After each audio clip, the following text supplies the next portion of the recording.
Ce bulletin d'information vous est présenté par les caisses Desjardins de la région de Portneuf, qui sont fiers de mettre en valeur les initiatives des gens d'ici. Nous sommes le jeudi 16 février 2023, ici Danick Julien et votre bulletin d'information communautaire Info CJSR.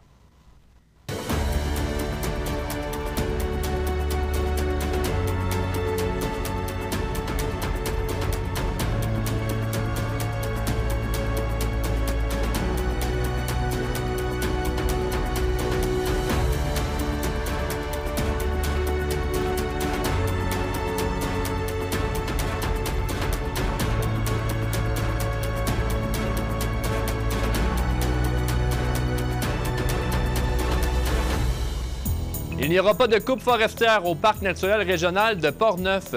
Le Festiglas de Pont-Rouge va avoir lieu ce week-end. On en parle avec la responsable de l'équipe médicale, Gatine Desrochers.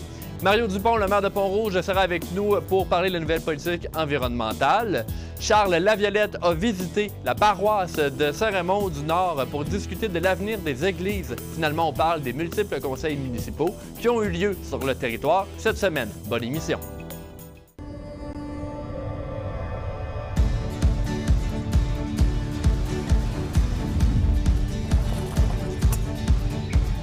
Ici, on se crée des souvenirs au fil des saisons et on vit au rythme de nos passions.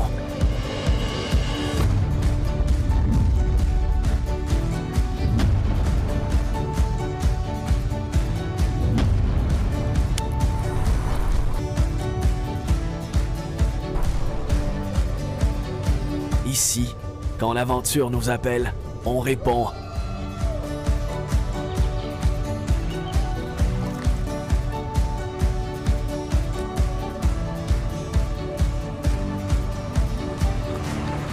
Ici, à Saint-Raymond, ma destination pour un séjour plein air réussi.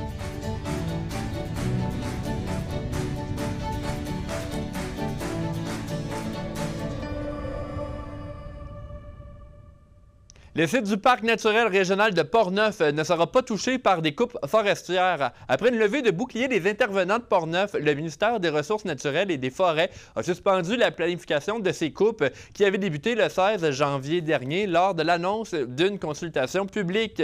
Bon, l'ensemble des élus de la MRC de Portneuf, mais aussi le député Vincent Caron, ont mis des efforts afin que le ministère reconsidère ses plans.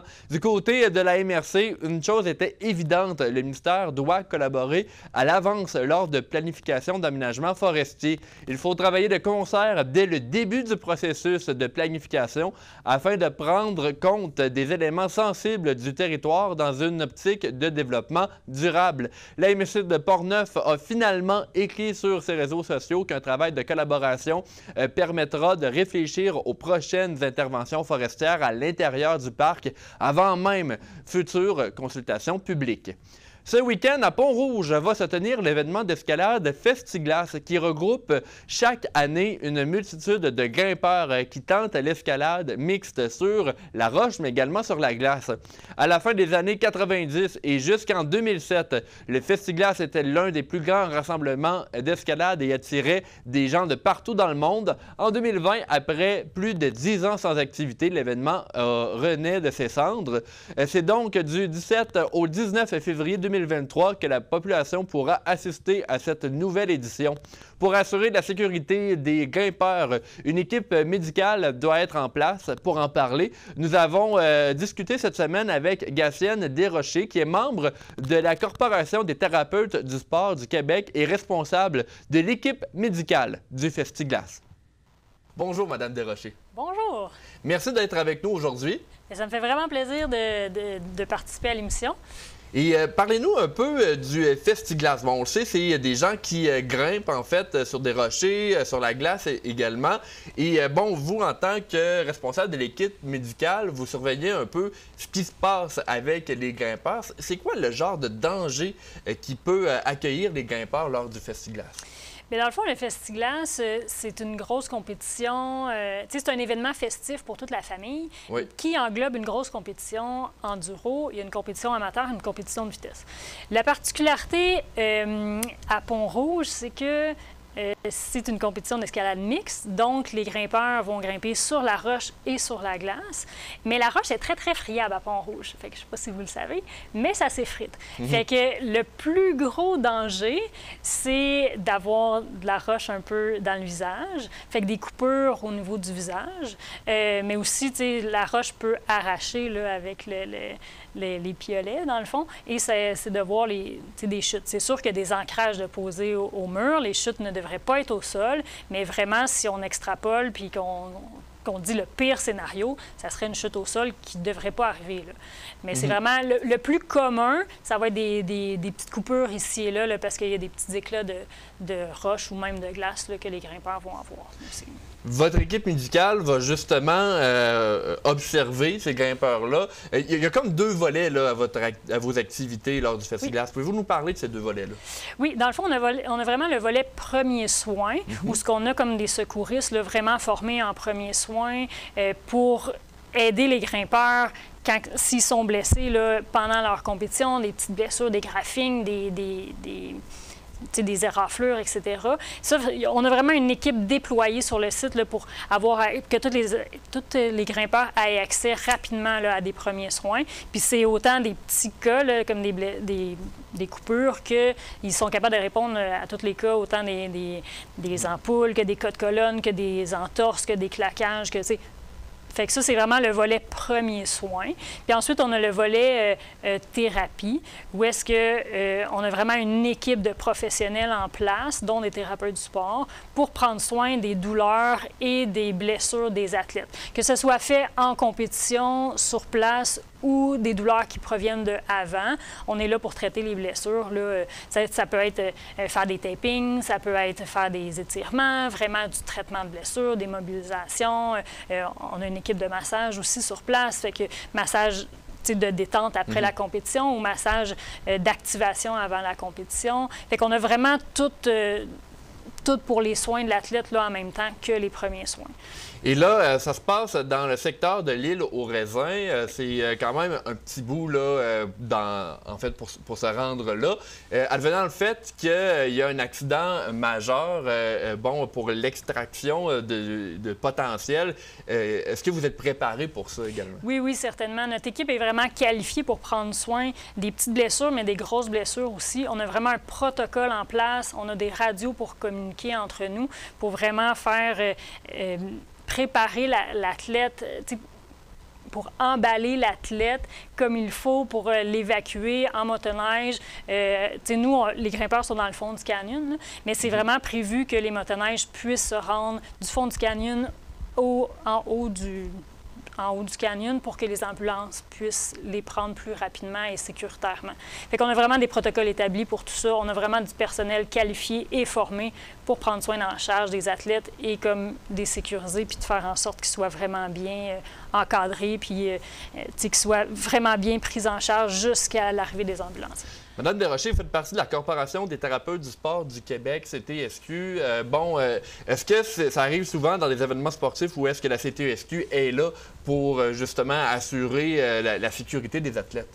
Bien, nous, en tant que thérapeute du sport, on est vraiment formés pour couvrir des événements comme ça, pour être sur des terrains sportifs avec les athlètes. Fait que c'est vraiment dans notre curriculum de cours, on apprend ça à l'université, de vraiment donner les premiers soins aux athlètes. Fait que oui, on vise à ce que, je pense que la CTSQ vise à ce que tous les événements soient couverts par des thérapeutes du sport, autant des tournois de sport que des événements comme ça. Puis les thérapeutes du sport, on est vraiment formés pour faire ça. Là, on est des professionnels de la santé formés pour faire ça, pour donner des premiers soins, puis couvrir l'événement au niveau sportif. On est formés pour s'assurer qu'on ait les connaissances pour le sport en particulier. Fait que tous les thérapeutes du sport du Québec pourraient faire ce que je fais. Je comprends. Moi, je suis grimpeuse de glace également. Fait que c'est mon monde, c'est ma vie. Fait que je voulais vraiment combiner mes deux passions. Dans le fond, la thérapie du sport et ma passion pour l'escalade de glace. Fait que, je suis vraiment connaissante du sport. Je sais qu'est-ce que ça implique de grimper. Je sais qu'est-ce que ça implique de grimper à Pont-Rouge. Je sais c'est quoi les implications des blessures, etc. Fait que... Avez-vous déjà grimpé justement à Pont-Rouge là, par le passé? Oui, dans le passé, oui. Puis même cette semaine, on a grimpé aussi. Mon copain fait partie de la compétition. Fait que c'est un site qu'on connaît. C'est vraiment un site enchanteur pour l'escalade, pour vrai. Là. Fait que escalade de glace, escalade mixte. Fait que c'est vraiment un site réputé au Québec. C'est vraiment beau. C'est spectaculaire, la grimpe là-bas. C'est vraiment un spectacle pour les yeux. Les spectateurs sont charmés, les grimpeurs sont charmés. C'est quelque chose de spécial puis qu'on ne retrouve pas vraiment ailleurs. Fait que c'est vraiment... Oui, je connaissais le terrain bien. Là. Et parle-nous un peu de la température. Comme vous connaissez le sport, est-ce qu'il y a des températures où on dit « OK, ça va être plus dur aujourd'hui » ou c'est quoi la température idéale pour avoir une bonne compétition? Hein? Sérieusement, là, moi, je pense que la température idéale, c'est autour de -5, -6. Il fait pas trop froid pour grimper, c'est intéressant. La roche est plus solide à des températures comme ça. La glace est plus solide aussi. Quand il fait chaud, c'est le fun de grimper. Quand il fait plus chaud, on dit -1, 0, 1. Mais la roche est plus friable dans ce cas-ci à Pont-Rouge. La glace est plus molle, fait que ça fond un petit peu plus, ça coule un petit peu plus, c'est un petit peu moins le fun. Puis plus on descend en température, là, il annonce comme autour de -10 à peu près. Là. Oui. Fait que plus on descend en température, bien, plus l'athlète doit un peu combattre pour le froid aussi. Fait que c'est un petit peu plus exigeant de grimper. On a les mains gelées, c'est moins facile. Mais la glace, elle se tient un petit peu plus quand même, elle est plus solide, elle est plus compacte à -10. Puis plus on descend en température, là, -15, -20, bien là, la glace, elle va éclater un petit peu plus. Là. Ouais. La roche, elle va se tenir un petit peu plus parce qu'elle est tenue par la glace, mais la glace, quand on va taper dedans, elle va plus avoir tendance à éclater, puis c'est un petit peu plus dangereux pour les éclats aussi. Fait que, chaque température en escalade de glace apporte son lot d'inconvénients puis son lot d'avantages. Fait qu'il faut penser à ça aussi à travers l'équipe médicale. Là. Puis ce qui est important de penser aussi à Pont-Rouge dans l'équipe médicale, dans la sécurité, c'est qu'on grimpe en bas du canyon, dans le fond, avec la rivière. Comment qu'elle va être, la rivière? On a essayé d'arroser pour que la rivière soit gelée puis qu'elle tienne bien. Mais il faut que ça soit sécuritaire aussi pour que les grimpeurs puissent traverser la rivière pour passer d'un secteur à l'autre. Fait que, c'est aussi tout ça là, qu'on mise sur la sécurité. Fait que, on est prêt à qu'est-ce qui arrive si il y a quelqu'un qui tombe dans la rivière parce qu'il défonce. Autant à on a comme beaucoup de scénarios là, possibles pour ça. Donc, il y a quand même un travail préalable là, avant la compétition à faire pour l'équipe médicale. Oui, certainement. C'est pas quelque chose à prendre à la légère. Même si on est formé pour, en tant que professionnel de la santé, même si on est formé pour couvrir des événements, chaque sport a ses particularités. Il faut vraiment voir avec le sport qu'on a. Fait que nous, ici, l'escalade de glace, c'est particulier.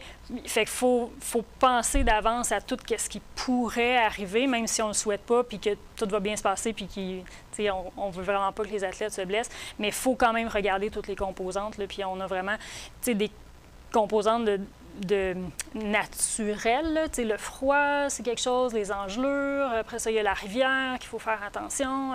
Il y a la roche qui est friable, il y a la glace qui est friable. Tout le monde devrait avoir un casque, tout le monde devrait avoir potentiellement des lunettes. Fait que, c'est tous des enjeux qu'il faut regarder. Le harnais, est-ce qu'il est bon? Est-ce que la corde va soutenir? Est-ce que l'ancrage va soutenir s'il y a une chute? C'est toutes des choses qu'il faut regarder en tant qu'équipe médicale puis prendre en compte.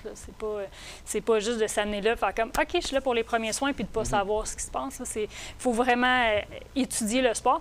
Puis tu sais, ça, je dis ça parce que c'est de l'escalade de glace, c'est ça qui se passe en fin de semaine. Mais tous les sports ont leurs particularités, que ce soit le soccer, le baseball, le football, etc. Fait qu'en tant que thérapeute du sport, on est formé pour apprendre à décortiquer le sport puis apprendre c'est quoi l'enjeu du sport en tant que tel. Je comprends. Pour en fin de semaine, du 17 au 19 février, combien de personnes sont au sein de votre équipe médicale? On va avoir 8 secouristes, si tu veux, qui sont déployés sur le site à tout moment. Là. Il y a 2 secteurs pour les grimpeurs de la compétition enduro, qui est la compétition principale. Fait que, un secteur d'un côté de la rivière, de l'autre secteur d'un côté de la rivière. Fait qu'il va y avoir tout le temps des secouristes là. Il y a une zone familiale en haut, là, où il va y avoir des activités pour les enfants, pour la famille, des zones du rappel, d'une tyrolienne. Il va y avoir un mur d'escalade pour les enfants, de la slackline, etc. Fait qu'il va y avoir des secouristes là aussi pour les familles. Puis il va y avoir une compétition de vitesse puis une compétition amateur, fait qu'il va y avoir des secouristes là aussi. Puis il va y avoir dans la tente médicale, on va être 4 là, vraiment dédiés à la tente médicale pour prendre soin des blessures puis des douleurs là, des athlètes. Fait que, en tout et partout, je pense qu'on est une quinzaine dans l'équipe médicale. Là. Fait que... Gacine Desrochers, responsable de l'équipe médicale pour le Festiglace, je vous remercie d'avoir été avec nous aujourd'hui. Bien, ça me fait vraiment beaucoup plaisir d'avoir pu participer à l'émission. Le vendredi 17 mars prochain à Donnacona, il va y avoir la 13e édition du déjeuner des gens d'affaires. Le rendez-vous rassemble plus de 150 commerçants et entrepreneurs. La ville de Donnacona explique qu'elle aura de belles annonces lors de ce déjeuner et va revenir également sur les réalisations passées. Les commerçants du secteur doivent s'inscrire afin d'y participer. Les jeunes et les entrepreneurs de Portneuf qui veulent exploiter leur fibre entrepreneuriale peuvent dès maintenant s'inscrire à la 25e édition du défi Ose entreprendre. L'objectif du défi est de mettre en lumière les initiatives d'entrepreneuriat de la région avec plusieurs volets. Par exemple, il y a le volet scolaire pour les étudiants du primaire jusqu'au niveau universitaire, le volet création d'entreprises pour les nouveaux entrepreneurs, le volet réussite incorporée pour les entrepreneurs qui ont un chemin inspirant et le volet faire affaire ensemble pour les initiatives d'approvisionnement local. Dans Portneuf, la présidente d'honneur du défi est Julie Vachon de Julie Vachon Chocolat. C'est une entrepreneure expérimentée ayant déjà participé au défi lors du démarrage de son entreprise. Madame Vachon tient à partager son expérience afin de stimuler les initiatives entrepreneuriales d'ici qui peuvent contribuer à bâtir une région fière, innovante, engagée et même prospère. Il est possible de se rendre au www.oseentreprendre.québec afin d'accéder à toute l'information possible et aux critères d'admissibilité. Après la pause, d'autres nouvelles, mais on parle aussi des églises dans Portneuf.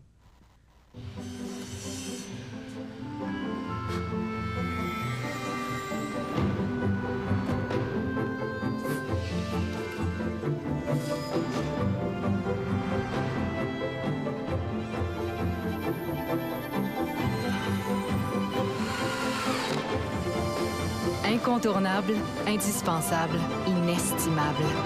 La formation professionnelle, ça vaut de l'or. Moi, je vais être le modèle d'une génération. La génération des enfants de mes enfants. Mais comme je peux pas voyager dans le temps, là, j'ai calfeutré mes fenêtres pour l'hiver à la place. C'est un bon début. Pour l'avenir de nos petits-enfants, faut consommer moins d'électricité. Gaspille pas ton énergie. Derrière chacune de tes passions, il y a une foule d'options.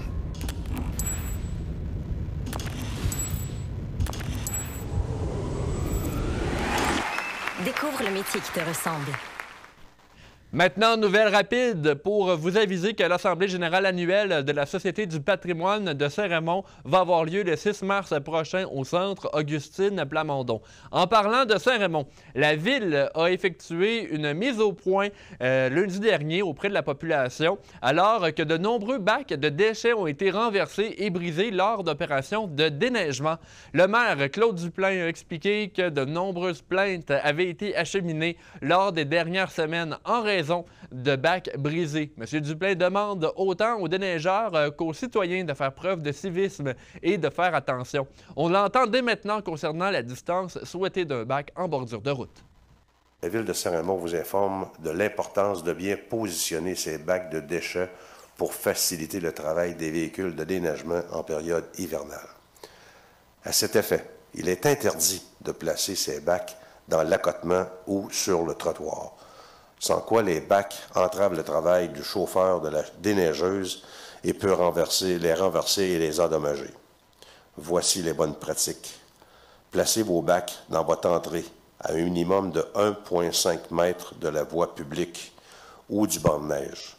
Placez vos bacs de façon que les poignées et les roues soient en direction de la maison. Placez vos bacs à une distance d'au moins 1 mètre de tout obstacle. Claude Duplain rappelle qu'au moment de formuler les plaintes, il ne faut pas s'en prendre à l'employé qui est au téléphone, qui ne fait que son travail. Un don de 250 000 a été attribué au camp Portneuf par la Fondation Maurice Tanguay. Cette somme va être investie pour la construction d'un nouveau pavillon adapté. Avec l'investissement, le camp Portneuf pourra desservir plus facilement les jeunes ayant des besoins particuliers dans ce nouveau chalet Tanguay. Bon, les enfants ayant des handicaps pourront séjourner au camp Portneuf, ce qui constitue une grande avancée selon le directeur général Olivier Lauzon. Le nouveau pavillon devrait être prêt vers le début du mois de juin 2023. En activité depuis 1942, le camp Portneuf accueille chaque année près de 20 000 visiteurs. Plus de 2000 personnes se sont déplacées entre les 2 et 4 février dernier au Parc des Berges de Donnacona pour observer les sentiers lumineux Luciola. Il était possible pour ces personnes d'observer la beauté de ce lieu naturel situé à quelques mètres de la ville. Pour l'agent de développement du parc familial des Berges, Mathieu Bergeron, il était positif de constater un tel achalandage malgré les froids extrêmes de la dernière fin de semaine. Dans Portneuf maintenant, les paroisses tentent de trouver des solutions pour la préservation des églises dans chacune des municipalités. Certaines municipalités pensent d'ailleurs acheter leurs églises.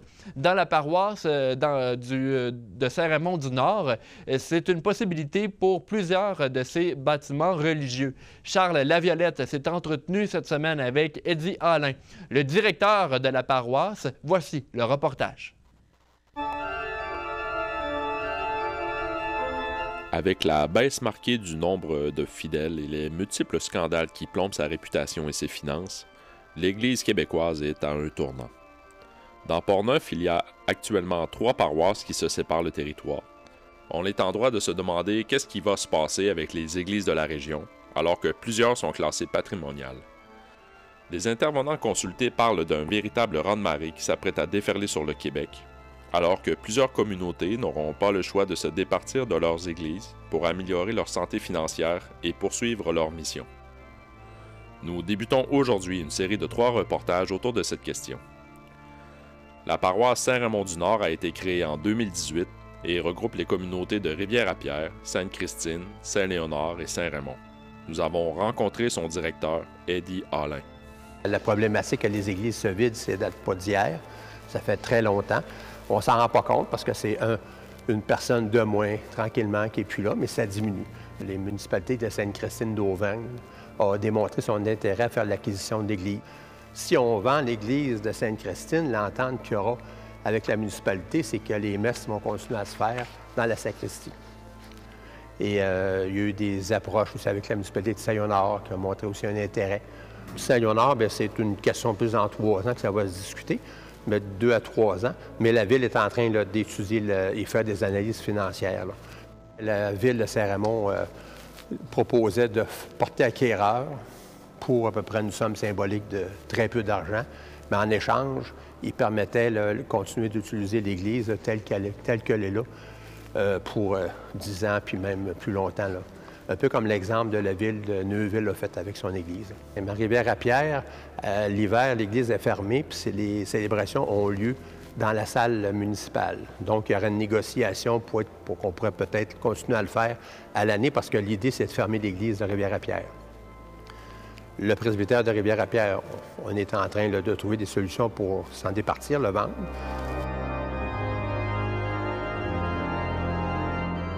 Les 4 églises sont tous déficitaires. C'est pas une pire que l'autre. Je n'ai pas fait d'année de savoir en termes de pourcentage, mais on est tous déficitaires. Ça, c'est clair. La problématique que l'on a, on constate que les personnes qui viennent, les fidèles qui viennent à la messe sont vieillissants et il n'y a pas de relève, ou très peu. Ce qui fait que pour la pratique, il n'y a pas de pérennité. Dans 10-15 ans, on aura beau avoir des églises ouvertes, il n'y aura plus personne ou très peu de personnes qui vont venir. L'autre problématique, c'est les prêtres. Il n'y a pas non plus de pérennité. Les prêtres qu'on a, actuellement, on a une équipe de prêtres de, je pense, c'est 3 prêtres qui desservent les 3 paroisses. Mais ils ont des prêtres collaborateurs qu'ils appellent, c'est des prêtres qui sont retraités, et qui continuent à venir faire des messes, puis des funérailles qui donnent un coup de main. Mais c'est tout du monde qui sont relativement vieux. Les collaborateurs, c'est du monde retraité, donc c'est du monde qui sont assez âgés. Puis les prêtres qui sont dans l'équipe pastorale, bien, ça tourne autour du 65, là. Il y en a des plus vieux que ça, là. Imaginez qu'il y a des prêtres le dimanche matin ou la fête de semaine sont obligés de faire 3 messes. Alors c'est quand même demandant pour eux, là. C'est très exigeant.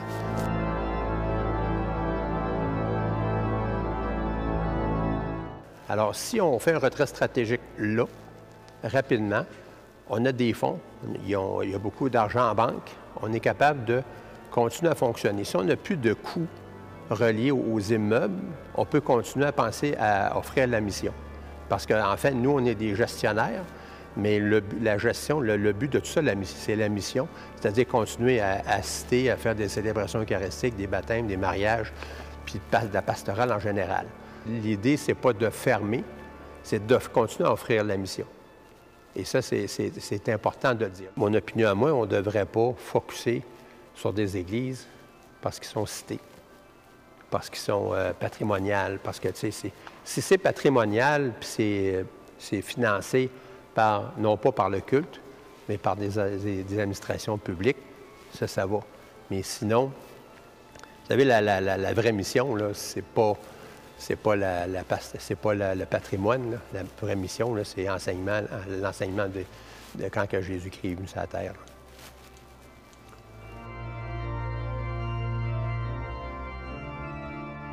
À Sainte-Christine, on nous parle d'une quinzaine de personnes, une trentaine à Saint-Honoré de Portneuf, et à Rivière-à-Pierre, ça doit tourner autour de 25-30, maximum, là.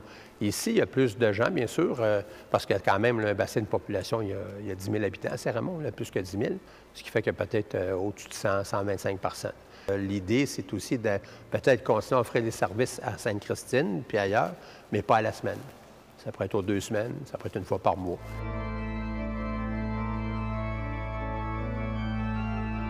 Même si l'Église comme telle appartient à la fabrique de Saint-Ramon-du-Nord, on est propriétaire, avec la loi sur les fabriques, on a l'obligation toujours d'avoir l'autorisation du diocèse. C'est-à-dire que ça prend toujours la signature de l'évêque pour faire une vente, pour faire une location, pour une servitude, tout ce que c'est qui est acte notarié, des contrats, ça prend toujours, ils veulent toujours s'assurer que ce qu'on fait, c'est correct.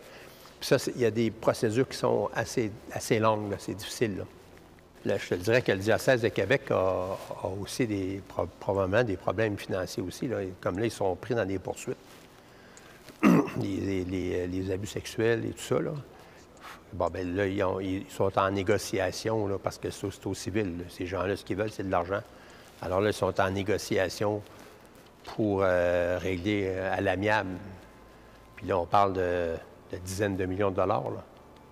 Alors, même eux autres, là, puis c'est sûr que nous, on contribue tous un peu au diocèse.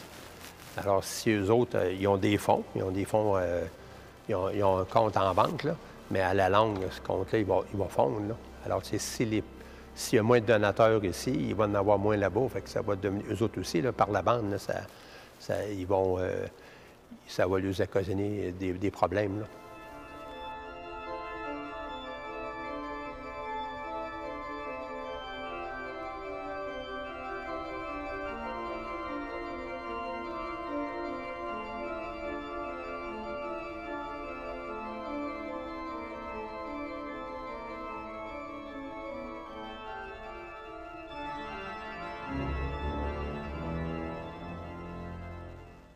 Lors du conseil de ville de Cap-Santé, la question de l'Église a également été relevée par le maire Michel Blackburn. La possibilité d'un achat est également possible là-bas. Voici les propos de M. Blackburn à ce sujet.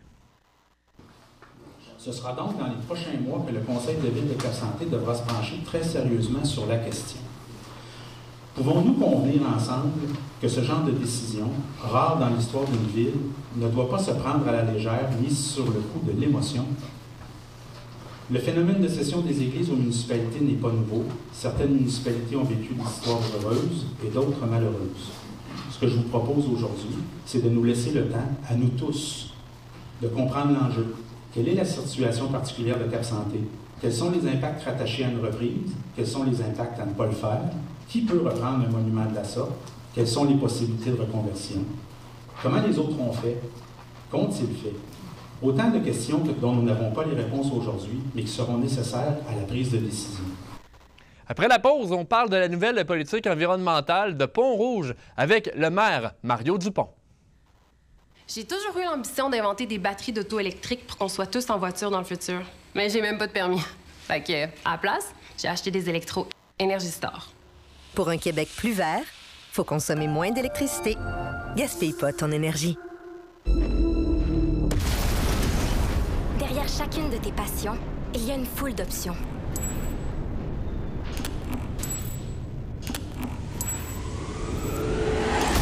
Découvre le métier qui te ressemble. J'adore les cocktails. J'aime ça le vin blanc, le vin rouge, le vin rosé, le vin, hein? Je bois du vin rouge avec mon popcorn. Moi, j'aime ça, quelque chose de cute. Moi, j'aime ça quand c'est corsé. Faut que ça soit un petit peu râpeux, là. Je sais pas si je m'exprime bien. C'est acidulé, le terme? C'est comme boire un petit jus fancy. Un jus fancy? Ça goûte les ciels, là. Dans la vie, tout le monde a des goûts différents. Avec la carte Inspire, on peut vraiment mieux guider les gens.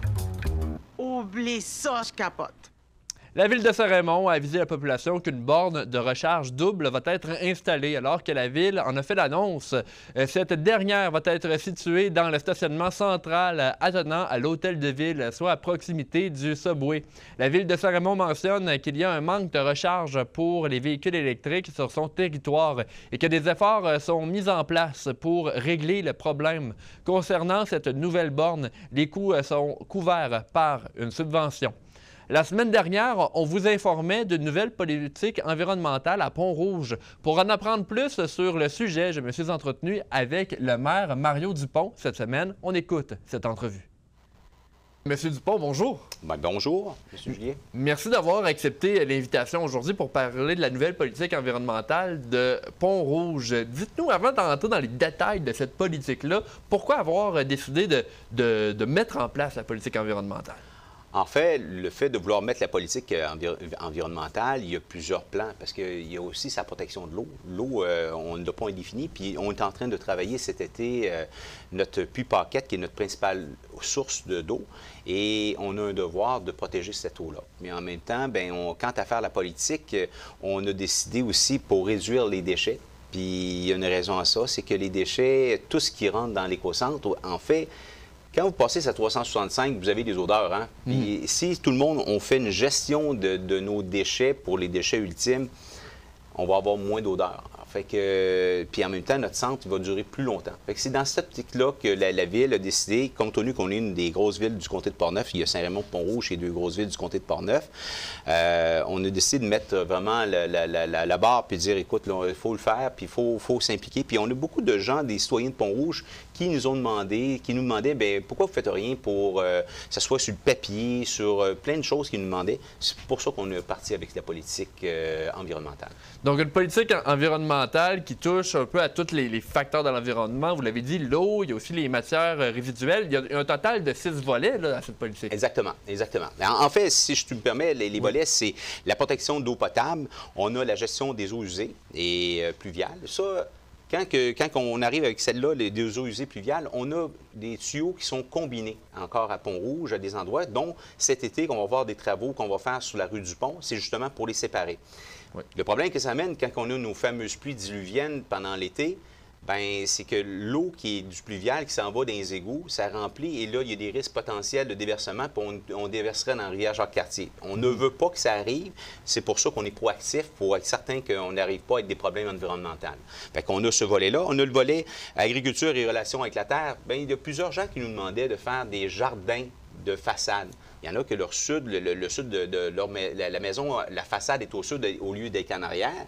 Donc, il y a des gens qui nous demandaient, on mettrait bien, nous autres, dans nos plates-bandes,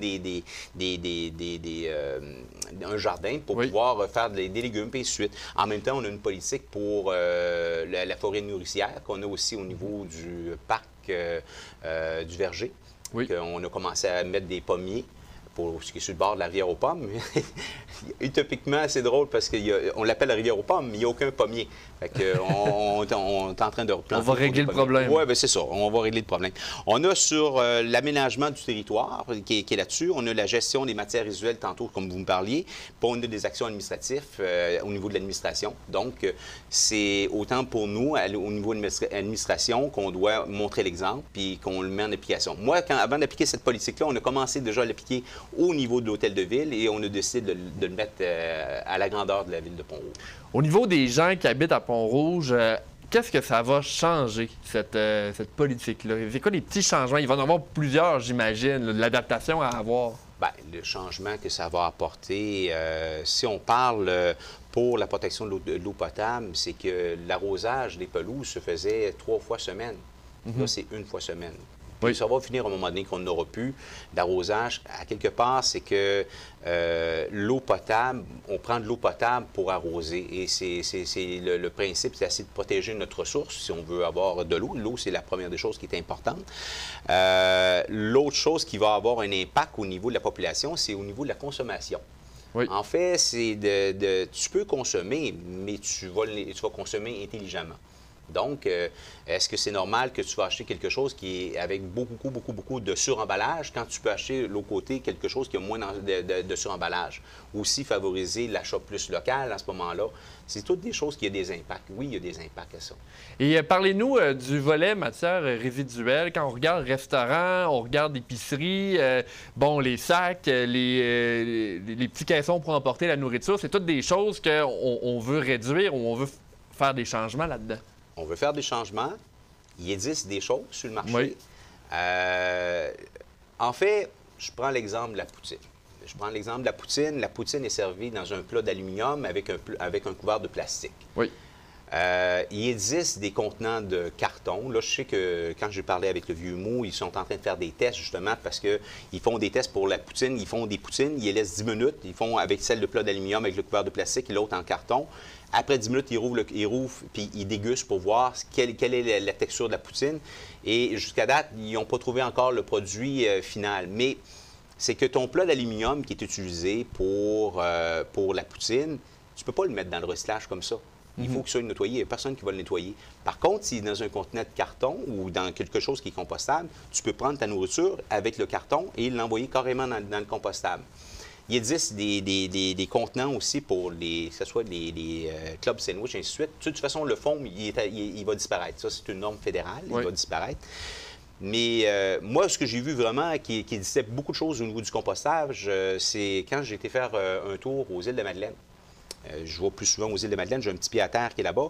Et eux sont obligés de faire en sorte pour composter le maximum pour avoir moins de vidanges. Parce que les vidanges, eux autres, il faut qu'ils s'en vont se faire traiter à Sherbrooke. Fait que ça part en camion, ça s'en va directement à Sherbrooke pour se faire traiter. Fait que c'est sûr qu'eux autres, ils ont trouvé la solution des choses pour le compostage. Et quand tu vas dans les restaurants, c'est des ustensiles de bois. Si tu vas avoir les contenants, c'est toutes des choses qui sont recyclables. Il n'y a pas rien qui va faire en sorte que tu es obligé de faire un tri. Tu prends ça et tu envoies ça directement dans le compostage. C'est des choses que Pont-Rouge veut travailler. Est-ce que vous voulez aussi donner l'exemple, vous en avez un peu parlé tantôt là, aux autres municipalités, parce que vous êtes une des premières municipalités de faire ça à Portneuf, là. Oui, on est une des premières municipalités à le faire au niveau de Portneuf, qu'on a le guts de le faire. Par contre, je pense que ça va donner le goût à certains autres de le faire. On n'a pas réinventé la roue. C'est ce qu'on a pris comme mesure en tant que telle, qui est notre projet. On s'est fié à Montréal, qu'est-ce qui était fait. Puis, en même temps, pour être certain ce qu'on allait dans notre politique, on est allé voir au niveau de la régie régionale, s'assurer ce qu'on avait pour voir est-ce que ça rentre ou il y a des choses qu'on va trop loin, puis ici, on n'est pas prêt, mais on était tous corrects dans la façon de le faire. Fait qu'en fait, ça prend quelqu'un qui initie le mouvement. Un coup que le mouvement est initié, bien, ça va donner le goût aux autres d'embarquer. Il faut dire que c'est d'actualité parce qu'il y a de plus en plus de conscience environnementale là, à ce niveau-là, partout au Québec, mais j'ai envie de dire là, à l'échelle de la planète. Oui. Monsieur Dupont, je vous remercie d'avoir été avec nous pour parler de ce sujet-là aujourd'hui. Merci beaucoup, M. Julien. La revitalisation du centre-ville de Saint-Raymond approche rapidement alors que la ville a annoncé une entente avec Hydro-Québec pour le déplacement et l'enfouissement de fils électriques afin d'enlever les poteaux dans le centre-ville. Les travaux vont coûter 25 000 $ et, selon le maire Claude Duplain, vont aider à la revitalisation du centre-ville. Du côté des fils de TELUS, ceux-ci vont devoir être déplacés. On écoute les propos du maire à ce sujet. Les lignes au mois de septembre, le triphasé, quand on parle de triphasé, ce sont souvent les 3 fils que vous voyez dans le haut des poteaux. Vous avez une ligne qui est sur la rue Saint-Joseph. Nous allons devoir la détourner par la rue Saint-Cyril pour revenir sur la rue Saint-Joseph dans le coin de la Caisse populaire. Ce qui va être plus compliqué à faire, c'est de déplacer les travaux, les fils de TELUS qui sont dans les poteaux, parce que c'est la fibre qui est là. Et les autres, on ne peut pas les détourner par une autre rue. Donc, nous allons devoir les enfouir sous terre. Pour enfouir les fils sous terre, il va falloir faire des genres de caissons qui vont être creusés sur place. Et des conduites qui seront ensuite dans des massifs de béton pour pouvoir passer les fils. Et ces travaux sont autorisés, ont été autorisés le 18 février. Et nous devons passer une résolution là, parce que là, ces travaux sont estimés à 265 000 $ plus taxes applicables. Du côté de Sainte-Catherine, maintenant, suivant son plan d'immobilisation 2023-2025, la Ville cherche à obtenir de l'aide financière pour agrandir ses espaces de bureaux municipaux, mais aussi sa caserne. En premier lieu, il est nécessaire pour Sainte-Catherine d'ajouter des espaces de bureaux additionnels à sa mairie. Dans son programme d'immobilisation, l'administration de Sainte-Catherine a prévu un budget pour le projet et va faire appel au programme d'amélioration et de construction d'infrastructures municipales. C'est avec ce même programme que la Ville cherchera également à financer l'agrandissement de sa caserne. Si la Ville obtient une aide financière pour ses projets, elle va assumer des coûts non admissibles au programme d'amélioration. D'autre part, Sainte-Catherine va entreprendre des procédures judiciaires à l'égard d'un citoyen de la ville de Saint-Augustin de Desmaures en raison de travaux de remblais illégaux qu'il a réalisés à proximité de la route Grand-Capsa. Lors du dernier conseil de ville, Sainte-Catherine mentionnait que les remblais illégaux ont constitué une obstruction dans le cours d'eau, ce qui a provoqué des inondations. La problématique a causé des dommages importants et même récurrents sur une portion de la route et de ce fait constitue un danger pour les automobilistes. Pour remédier au problème, Sainte-Catherine a mandaté la firme Laverie Avocat pour entreprendre les procédures judiciaires. C'est un montant approximatif à 10 000 $ qui a été attribué dans cette démarche. Au cinéma Alouette, le 25 février prochain, il va y avoir la présentation d'un film. Le film s'appelle Le Plongeur de Francis Leclerc et il est en présence, en fait l'équipe va être en présence lors de la diffusion de ce film-là. J'ai avec moi pour en parler la copropriétaire du cinéma Alouette, Annie Plante. Bonjour Annie. Bonjour. Parle-nous un peu du film Le Plongeur. Là, quel est le synopsis en général? L'histoire, entre autres, c'est que l'histoire d'un jeune homme environ 19 ans qui ça va pas bien dans sa vie et pour se remettre un peu de ses dettes, ça va travailler comme plongeur dans un restaurant, donc il connaît l'envers de la médaille que quand on est là comme client. L'équipe du film va être au cinéma Alouette pour, j'imagine, prendre les questions, parler un peu avec le public. Quelle est la raison pourquoi l'équipe va être là? Est-ce que c'est un événement particulier? Oui, c'est un événement promotionnel du film, dans le fond, qu'ils viennent faire. Donc, ils vont être sur place à partir de midi jusqu'à 12h30 pour échanger avec les gens. Et par la suite, à 12h30, on présente le film. Le film, c'est un court-métrage, un long-métrage. C'est quoi la durée dans le temps, là, approximative? De mémoire, c'est environ 2 heures, un petit peu plus que 2 heures, là, le film. Puis, par la suite, là, on pourra prendre aussi des questions par Facebook. On va faire un petit sondage pour en prendre quelques-unes par Facebook pour que ce soit limité quand même dans le temps. Là. Du côté du cinéma Alouette, là, des pratiques comme ça, est-ce que c'est votre première fois que vous acceptez l'équipe de tournage? Ça doit être quand même un petit, j'ai envie de dire, pardonnez-moi l'anglaise, mais un petit thrill de plus. Là. Oui, effectivement. Ben nous, on a acheté en 2019, fait que c'est la première fois qu'on fait ce genre d'activité. On a essayé à quelques reprises, mais souvent, c'est les horaires parce qu'ils sont en tournée de promotion un peu partout dans tous les cinémas. Donc, cette fois-ci, on a réussi là, à pouvoir avoir une plage horaire qui concorde avec l'équipe. Donc, c'est vous qui approchez l'équipe là, à la base pour faire cet événement-là, c'est ça? Oui, nous, avec une association de quelques cinémas là, qui approchent l'équipe là, pour démontrer notre intérêt. Alors, pour les gens qui veulent voir ce film québécois-là, on va être vraiment quasiment à la première. Là. Je pense qu'il sort la journée même, c'est ça? Le 24. Il sort le vendredi avant et ils sont chez nous le 25 au midi pour faire l'événement. Si on veut se procurer les billets, par où est-ce que ça se passe? Il y a deux options. Soit sur une billetterie en ligne, lepointdevente.com, qu'on rentre le plongeur, ça remonte, ça sort tout de suite l'événement. Sinon, ils peuvent venir en pré-vente au cinéma, là, se procurer des billets. On en a aussi sur place. Et la journée même aussi, là, s'il arrive à midi, si la salle n'est pas complète, là, ils vont pouvoir s'en procurer. Donc, le film Le Plongeur. Annie, je te remercie d'avoir été avec nous aujourd'hui pour en parler. Toi.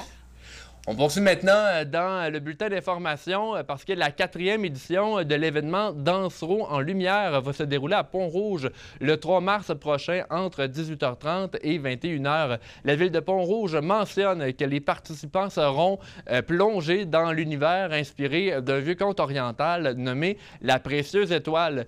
Comme lors des années précédentes, un parcours de 2 km sera illuminé au plaisir des familles et ce, dans la gratuité.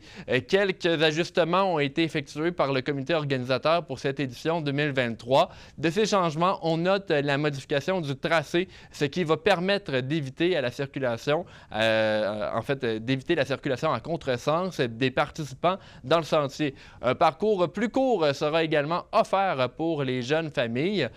En 2021, l'événement avait attiré quand même 1200 personnes. Cette année, la ville anticipe l'achalandage et invite les participants à utiliser le stationnement pour la place Saint-Louis. On est maintenant dans notre volet culturel et Aubert Tremblay a assisté à un spectacle organisé par La Licorne vendredi dernier à Donnacona.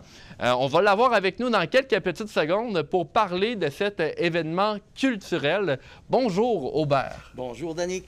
Aubert, à La Licorne, il va y avoir, je pense, à chaque mois des spectacles présentés pour les personnes là-bas. Toi, t'es allé, là, justement, vendredi dernier. Tu sais que je suis un tenant de l'art de proximité, moi. Hein? Fait que ça, c'est vraiment l'art, pour moi, idéal. Ça, c'est de la vraie culture. C'est des gens proches, là, justement. Fait que tous les premiers vendredis du mois, c'est organisé par Yvon Papillon, le célèbre Yvon Papillon, qui aime tellement la musique et qui chante partout. C'est un homme de Donnacona que j'admire beaucoup. Et puis donc, chaque vendredi, le premier vendredi du mois, en après-midi à 13h. C'est un spectacle gratuit. On peut d'ailleurs avoir un petit extrait. Est-ce que tu permets qu'on regarde un petit extrait? Alors, on regarde un extrait là, de Yvon Papillon.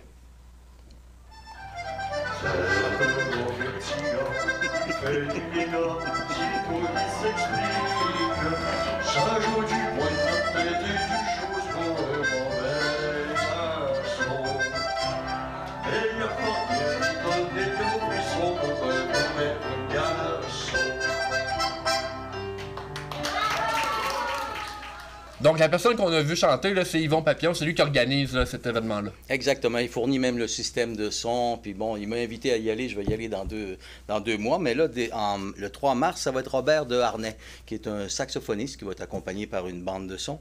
Puis le 7 avril, c'est Jean-Paul Baudouin. Mais pour la Licorne, c'est un événement intéressant parce que leur objectif à eux, c'est la mixité. Vous avez vu qu'ils reçoivent souvent des gens qui ont des handicaps, là, des limitations. Mais donc, ils voudraient que les gens comme toi et moi, on y aille justement pour ça. Fait que je suis allé parce que c'était Yvon Papillon, puis justement, j'ai pu fraterniser avec ces gens-là. Là. Parce que, Aubert, je vais me permettre le petit détour, parce que la Licorne, ça fait pas tant longtemps que ça qu'elle est en activité. On en a parlé à quelques reprises dans Info CJSR, mais c'est une ressource, en fait, où on accueille les gens qui ont des handicaps, mais on veut, justement, faire des événements, et comme tu as dit, dans la mixité, pour que tout le monde trouve son grain de plaisir. Là. Leur clientèle, c'est pas nécessairement des gens qui ont des handicaps, c'est des gens qui sont seuls, essentiellement. Oui. Justement, puis les gens qui sont seuls vont peut-être être attirés par ces spectacles-là. Et là, ils vont prendre l'habitude de venir à la Licorne. C'est ça leur objectif, justement. On peut prendre un café, ils sont très accueillants, ils nous ont offert des petits biscuits, puis bon, c'est très chaleureux, puis c'est vraiment... j'ai passé un très beau moment, là, puis j'espère en passer quand je serai là aussi. Donc, quand ça se passe à la Licorne, c'est le premier vendredi du mois, le deuxième? Le premier vendredi du mois, là, le prochain, c'est le 3 mars, justement, avec Robert Desharnais, le saxophoniste. Là. Alors, on invite la population à aller là, c'est à Donnacona, et c'est vraiment très près là, de l'église. J'ai pas l'adresse exacte, là, mais c'est pas loin. Là. C'est la rue, comment s'appelle la rue de l'église? Quand on arrive en bas, c'est tout de suite à gauche. Peut-être qu'elle s'appelle la rue de l'église, j'ai pas son j'ai pas son nom. Alors, Aubert, merci beaucoup d'avoir été avec nous ce soir pour nous parler de ça. Ça fait plaisir. On poursuit maintenant parce qu'on va se replonger dans les éphémérides qui ont touché la période du 16 au 23 février au travers les années avec Stéphane Lépine et sa chronique Gavé dans notre mémoire.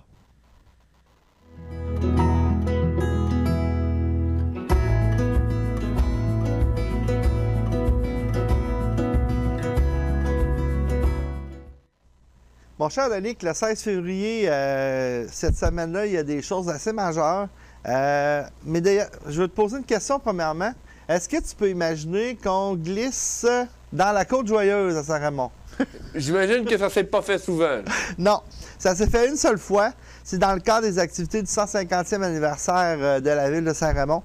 On a carrément fermé la Côte-Joyeuse pour des activités hivernales la fin de semaine et on a glissé dans la Côte-Joyeuse. Ça n'a pas été un grand succès pour la glissade, dans le sens que c'est quand même une côte qui est un petit peu bizarre, puis on en neige, fait que on n'avait pas la glace nécessaire pour que ça glisse, mais ça a glissé quand même un petit peu. On va voir justement quelques images.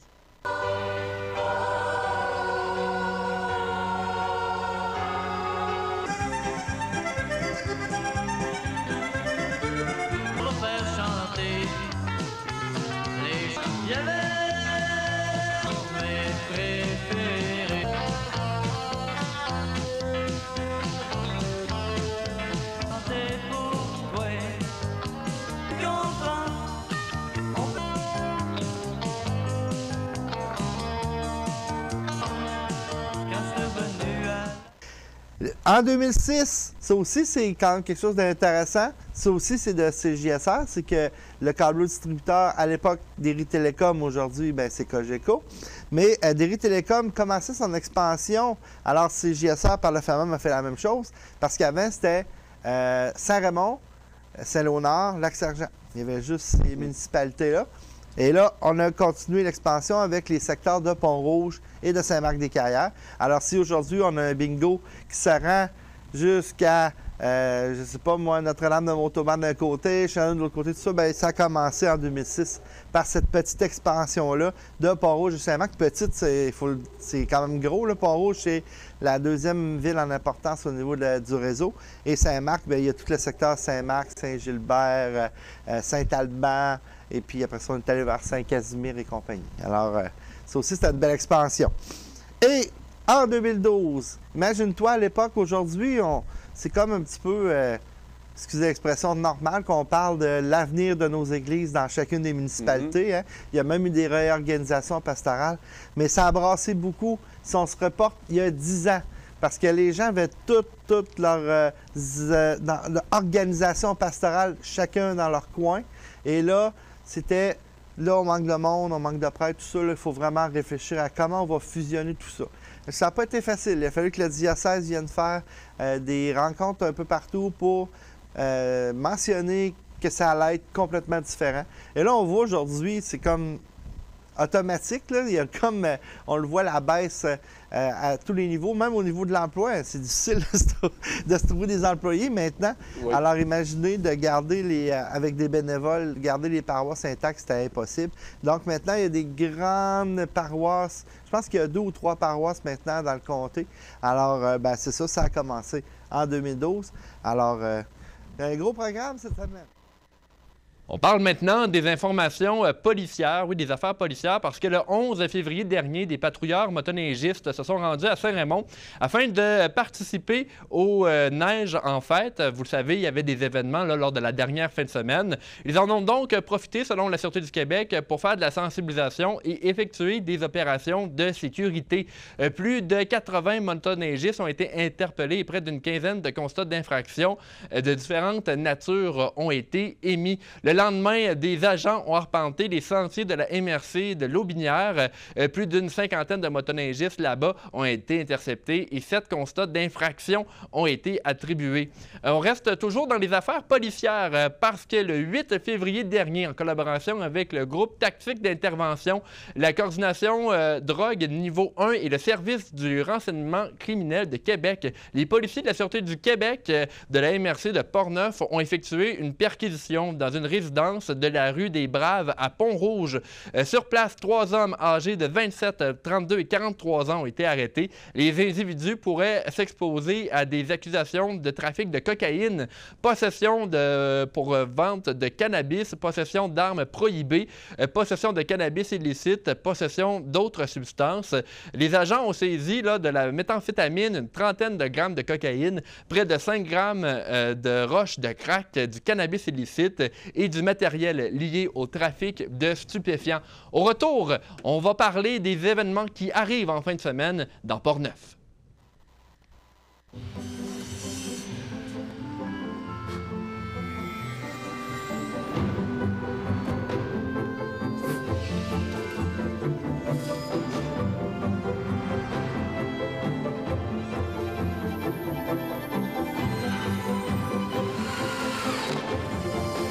Incontournable, indispensable, inestimable. La formation professionnelle, ça vaut de l'or. Moi, je vais être le modèle d'une génération. La génération des enfants de mes enfants. Mais comme je peux pas voyager dans le temps, là, j'ai qu'à feutrer mes fenêtres pour l'hiver à la place. C'est un bon début. Pour l'avenir de nos petits-enfants, faut consommer moins d'électricité. Gaspille pas ton énergie.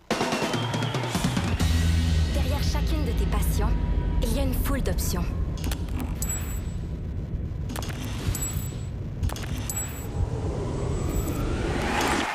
Découvre le métier qui te ressemble.